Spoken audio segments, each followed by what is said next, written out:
one of our family members, one of our brothers for many years. His name is Nico. Are you in Colombia? Yes, I am. Okay. And you tell a bit about your journey and your story, and how did you come? I've known you for how long? Probably it's been a while. Probably. I met him in Toronto.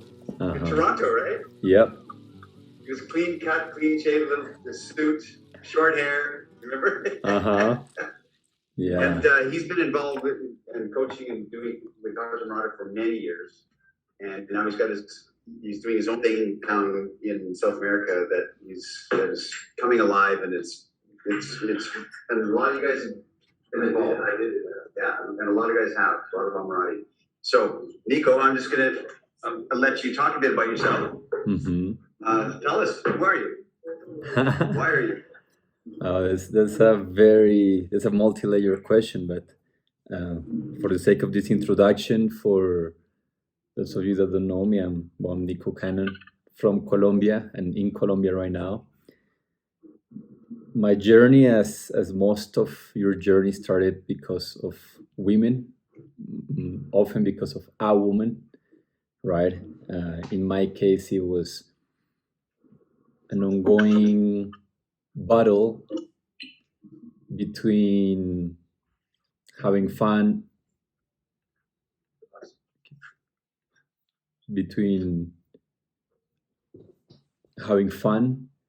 and finding connections that were meaningful. I started with Ars Amorata because I didn't have problems getting laid per se or attracting women, but I felt very distant from something deeper, from a deeper connection. And first I thought that it was the problem of women, is that no woman was good enough for me. That was my assumption. That I just hadn't found the really beautiful, the really divine ones. And maybe one of the best and the most important teachings that I got when I first started with Ars Amorata was full responsibility, understanding that I was the common denominator in all of those relationships that were unfulfilling, and that beyond my connection with women, there was a deeper relationship with life that was also somewhat dull.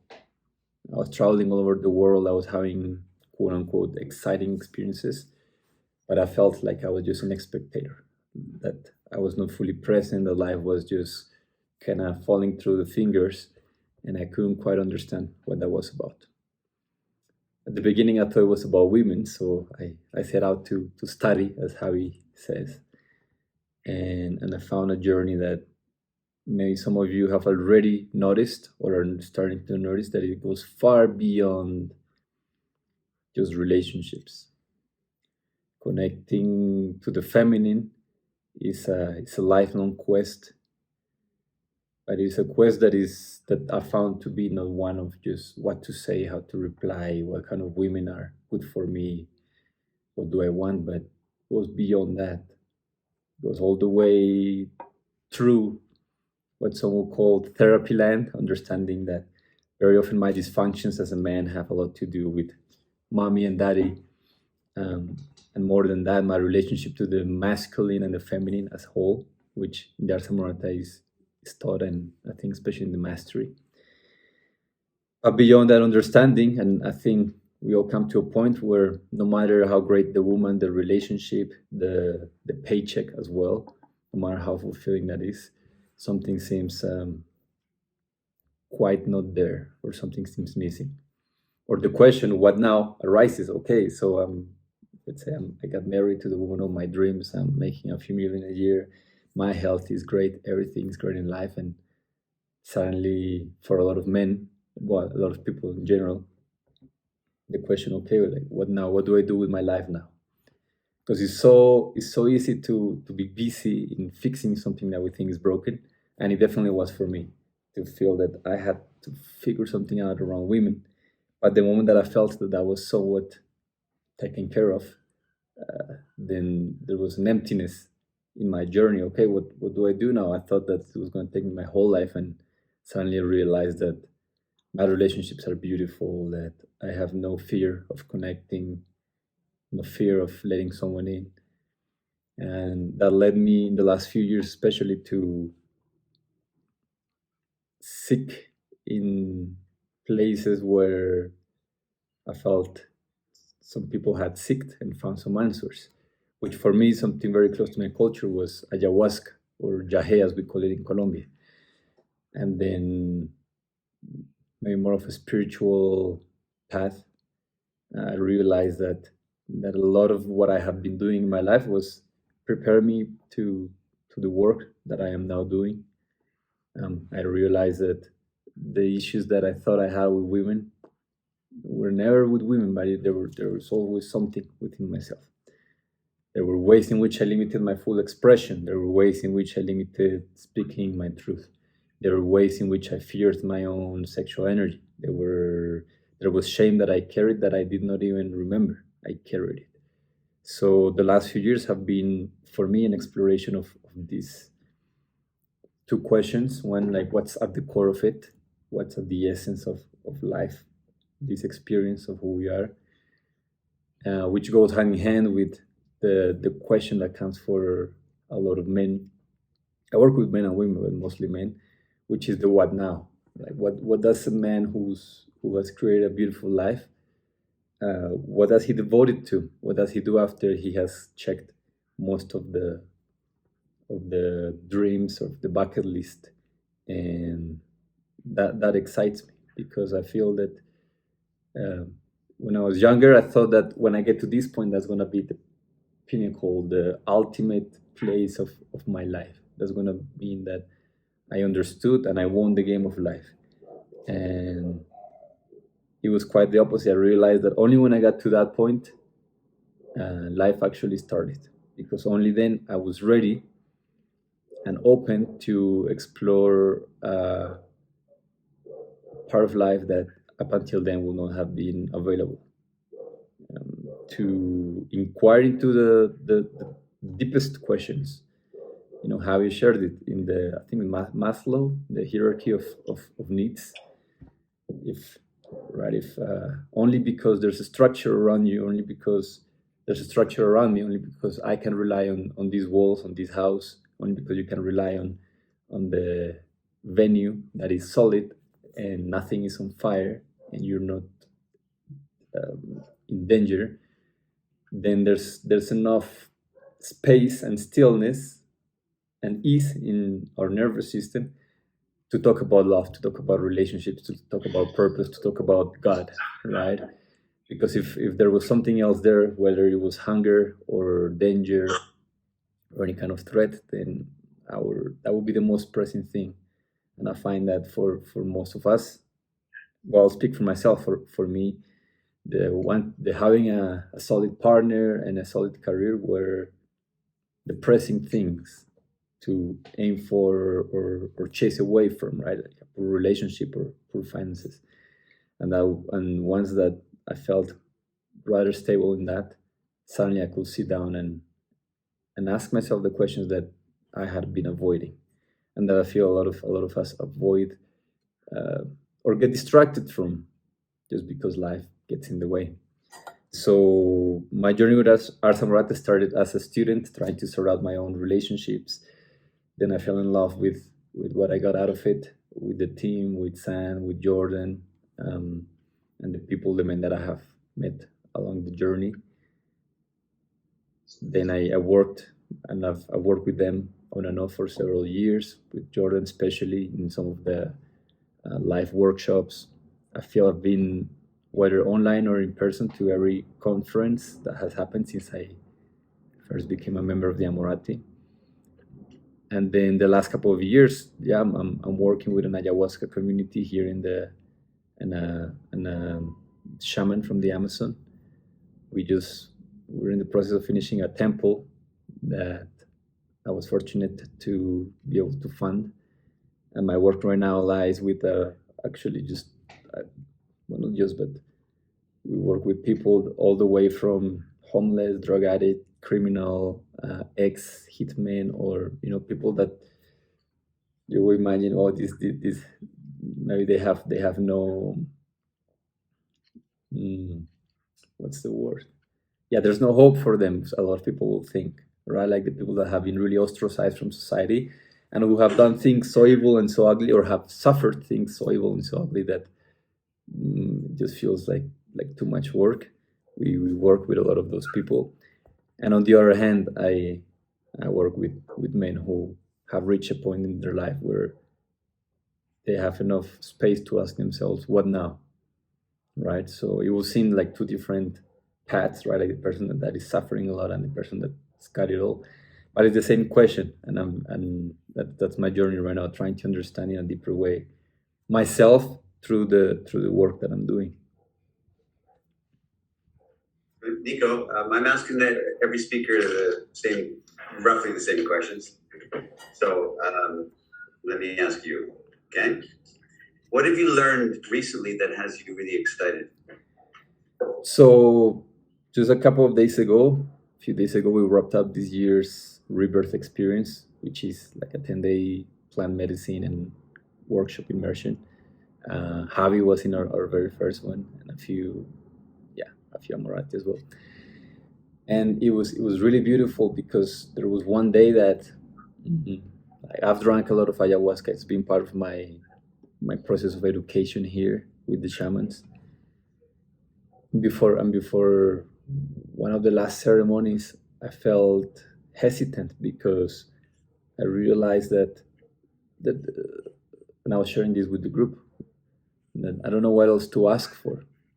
Right at the beginning, it's like, okay, help me understand my masculine, help me heal my feminine, help me forgive my mom, my dad, help me. Right, there were so many things that I felt unclear about, confused, that were painful. But I was sitting there feeling extremely fulfilled in my inner state, like feeling very blissful and at ease, feeling really happy with my career, with my finances, with my direction, very clear on my purpose. I recently got engaged to my girlfriend, so feeling also in that way that the relationship has been and is becoming the most beautiful, more and more beautiful by the day. So I sat there thinking, like, what to ask for, because usually you have an intention before the shaman gives you the cup. You put your intention and then you drink it, and then it helps you work through that. And I felt like I don't have any intense trauma that I feel needs to be sorted out. I don't have confusion about my life in any way. I'm not suffering.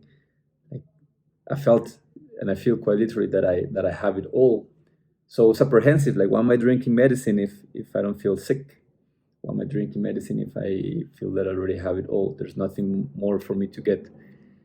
And all my friends came to me and asked me this question that I'm still reflecting on, and it's that, hey, like, what if the journey so far in your life has been to, quote unquote, get it all, and from this moment onwards, the question is not what more can I get, but can I give it all?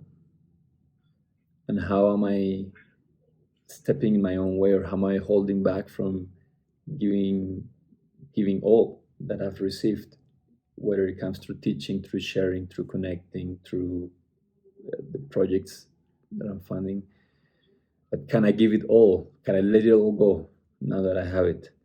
And for me, that's maybe the biggest learning I've recently had, because I understood in that ceremony there was there's a guy that works there, that the one that tends to the fire, and he's a very humble guy. He's like, he makes very little money, but he's very, very hardworking, and he loves tobacco. So I went, before the retreat, I went to the city and I bought like a really expensive one of those tobaccos that comes in just by one, and it's like a very fancy package and whatnot, and I gifted it to him. And boy, he was very happy and appreciative. And then in the middle of the ceremony, he came to me and he asked me if I had gifted one to the shaman, and I told him no, just like that's yours. And he said, "Will it be okay if I give mine to him?" And I told him, like, whatever, it's yours. You can do with it whatever you want. And then I saw him go into his bag, pull it out, and then come to the shaman and give it to him. And I saw the joy in his eyes, in the shaman's eyes.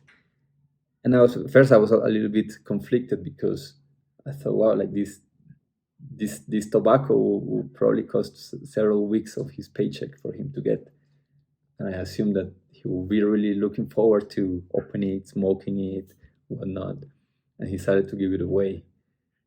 But in that moment, I understood that the only way to amplify something that we have received is through sharing it. Like his experience was way bigger than it would have been if he had just enjoyed it by himself.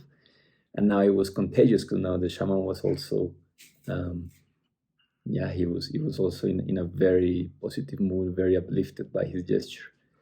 So this is the latest less personal lesson that I've had, which is I think there's no, at least in my life, there's nothing more to get but an inquiry and a focus on how much can I give and how can I let go of the fears to give it all up, understanding that that's the only way in which my experience of life can be amplified. Any questions for Nico from the audience? Yes, go ahead, Darren. So I have a little bit of experience with psychedelics and that kind of thing, and I had to take my first ayahuasca retreat in December. I was wondering if you could recommend anything that I should try and do to prepare myself in the upcoming months for that experience.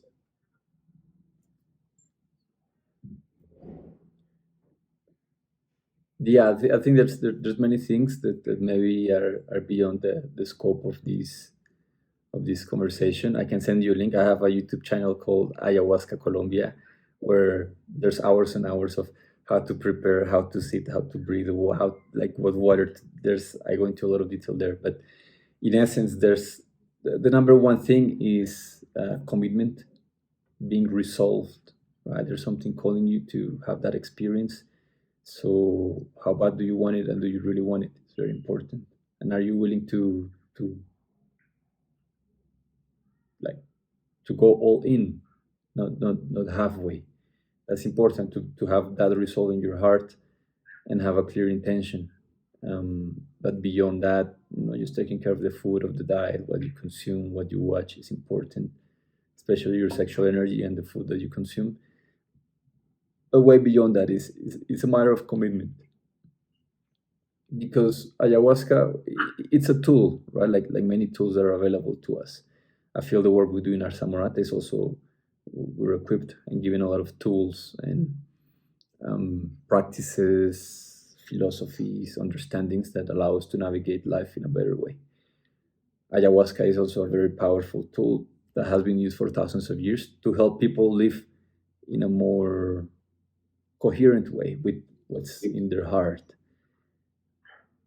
What that means, and the scary part for a lot of people, is that there's a lot, especially if you go deep and if you're in a place where things are done properly, you're going to have to let go of a lot of who you think you are. There's the Sun speaks about it, the great renunciation that comes for a great life. But here is quite literal. Like there's a lot that because this tool is not a tool that allows you to have better, to be a little bit better, but that gives you new, something different. And that's scary because a lot of who you thought you were, what was important for you, the people, the connections, the habits, the inner dialogue, that can be not forced, but you may be invited to let that go. And it's scary because we often don't know ourselves beyond our mental noise. We often don't know ourselves beyond our next most pressing goal and objective. And when we realize that all of that is insignificant, it can be quite unsettling for a lot of people. So the question is, am I willing to face death in a way, and quite literally sometimes? Am I willing to embrace the destruction? How he was talking about creation and destruction. If you want something like really, really powerful to be created, the destruction that precedes it has to be just as big, right? Even scientists, the Big Bang, that's just a big explosion. Explosions by default are destructive, but from that chaos came some order, and from the order some beauty.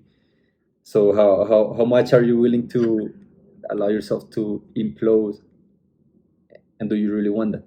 It's important for you to be clear on that. The rest is just details. Thank you for your answer. John, I have a follow-up question to that actually, which would be that, I mean, there's maybe two paths to personal change, right? One is to analyze your core beliefs and try to think about how to replace them and working to replace them, and then make you progressing into some slow but steady direction that you choose. And then if I understand correctly, ayahuasca is a different way to approach this, right? You get rid of all this and you start with something new. And my question would be, how do you know that new would be better, right? Because maybe it's worse than what you had before. How do you think of that?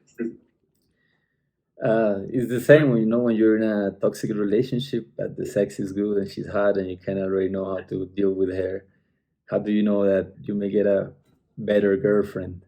How do you know that if you leave her, things are going to be more exciting moving forward? How do you know you're not going to miss her and think, wow, that was a bad decision?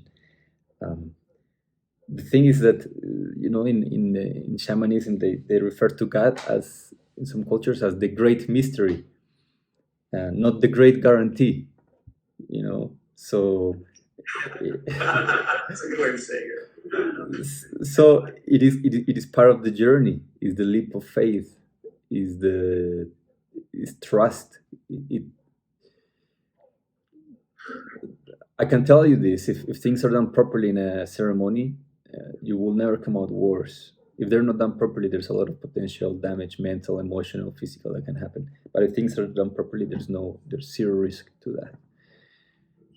How do you know? You can't know it. It's like those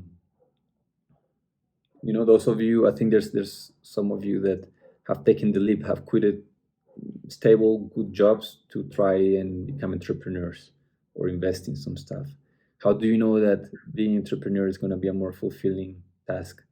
A lot of people it's changing the 9 to 5 for a 5 to 9. Now you're more invested, devoted, requires more work, attention from you. But there's no guarantees. Javi was sharing about this too. There's going to be days and emotions that are comfortable, some that are uncomfortable.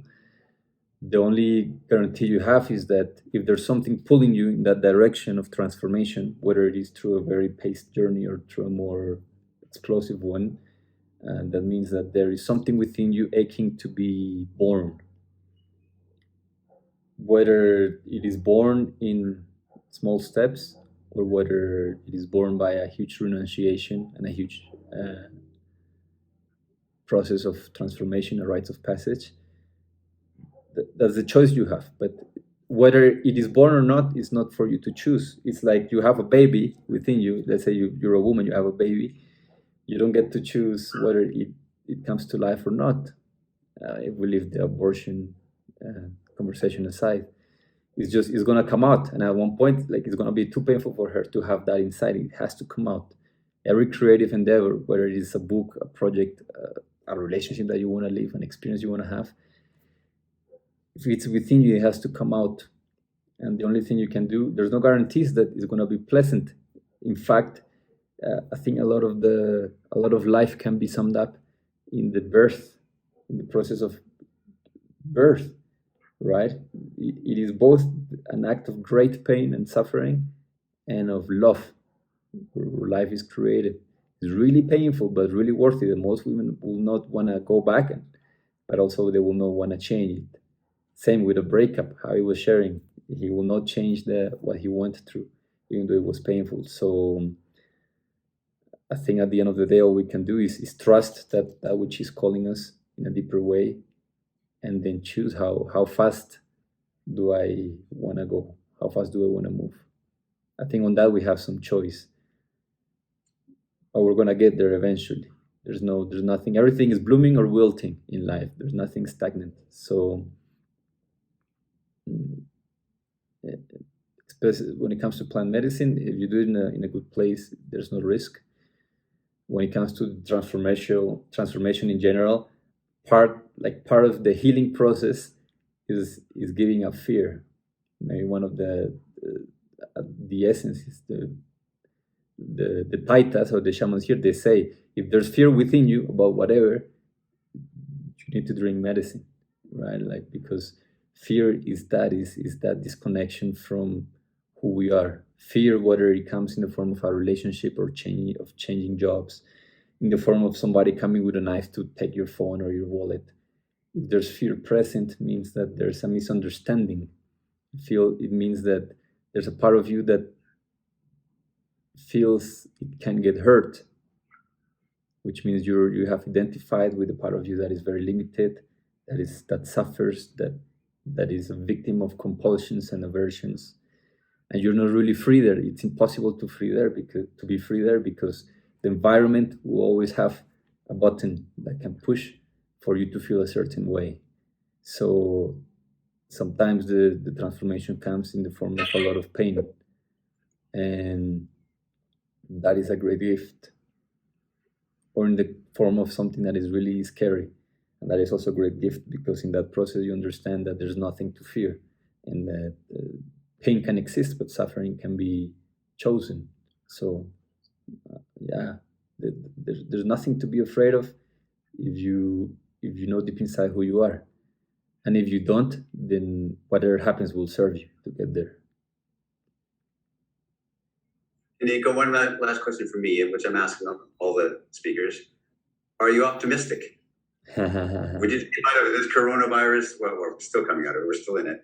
2 years of this aggression, etc. Are you optimistic? I feel that optimism is like religion. Only those who don't know need it. Optimism. I am realistic, but in my connection with reality and with life, I see there's so much beauty that abounds and so much grace, especially in that which is painful and suffering, that I've realized there's nothing to be afraid of and much to look forward to. I feel optimism is a second-class solution to knowing, to being intimately connected with life. Like religion, people use religion as a not very useful way of coming close to God. But if they experience God, they don't need religion. The tool is therefore necessary, right? Like optimism is crossing your fingers that the boat you're navigating on is gonna withstand the storm. If you know that what the boat is made of, and you know that you are the boat, the ocean, the storm, there's no optimism required, because you know. So I don't think I am optimistic. However, I look at life I try to look at life with a lot of openness and a lot of attention. And in paying attention to life, I see that there's so much beauty and grace, and life is benevolent by nature. So how not to be happy and excited and hopeful in the face of that? Not optimistic, because I don't need to believe in it if I can see it. So that would be my answer. One more question for Nico. Anybody have a question for Nico? Olfer from the back. And I remember many years ago, we were here in Bucharest. I did a 9-day special, and I've witnessed your transformation along the way.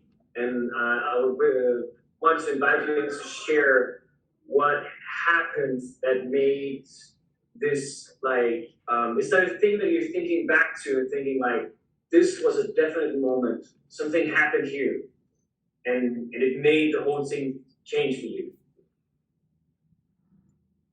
So I would say the biggest gift that life has graced me with was a very horrible breakup.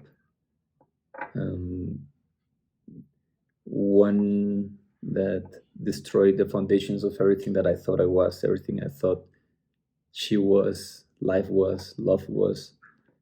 And that breakup, the pain from that led me for a few months to spiral downwards into addiction, a lot of toxicity within myself, in my relationships.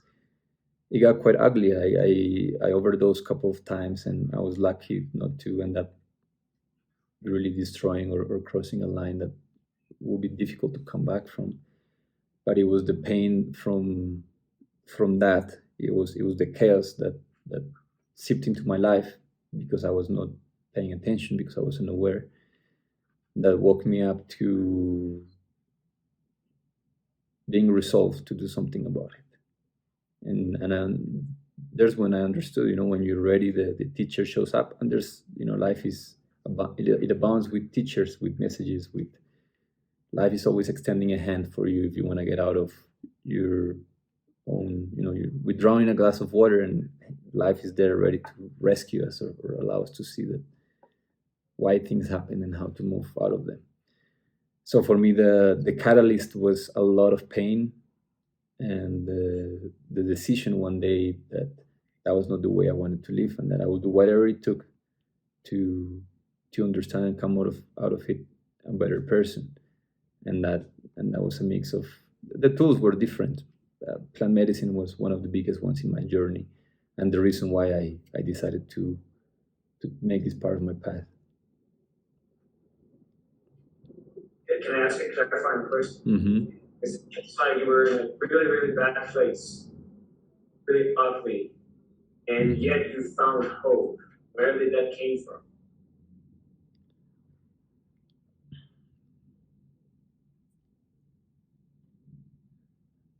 Deep inside, I think hope is not something that we grasp for on the outside, but there's a part within each of us that knows, that understands that let's say, the illusion or the chaos or the pain that we're living is of our own creation, and also that part understands that there's a lot more beauty that can be created. I feel that also the hope comes from, for me, I felt I hit rock bottom. In that point, when you're at the bottom, there's only one place that you can look at, and it's up. There's no more looking down anymore.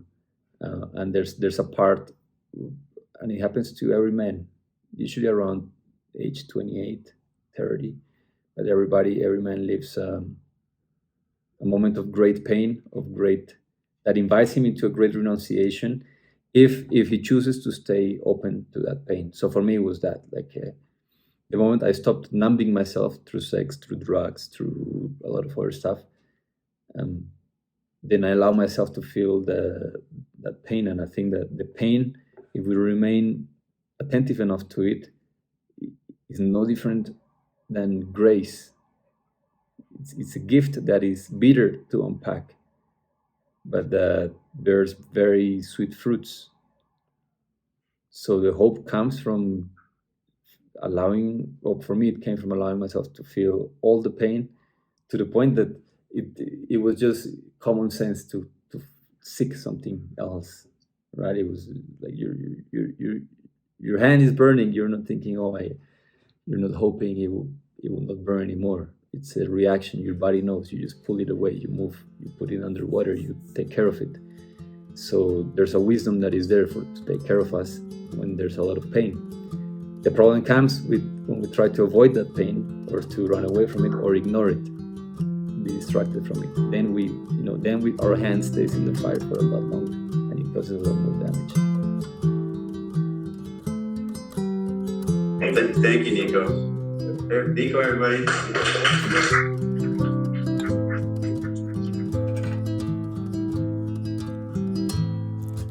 Agradeciendo